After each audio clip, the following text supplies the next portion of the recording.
చూసావా కేశవ, తను నాకు సమానుడా. వాడిని అడ్డుకొని మన రథం కేవలం 2 అడుగులు వెనక్కి వెళ్ళింది.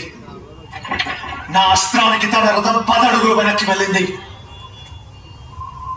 ఓ ధనుంజయ, నీ రథం అగ్నిదేవుని వరం. కాపాడుతున్నది జెండాపై కపిరాజు, నడుపుతున్నది లోకాలు నడిపించేది.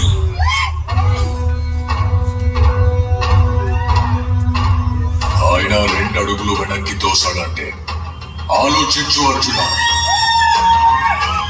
తను సామాన్య యోధుడు కాదు, తన కళ్ళల్లో సూర్యుని తేజస్సు.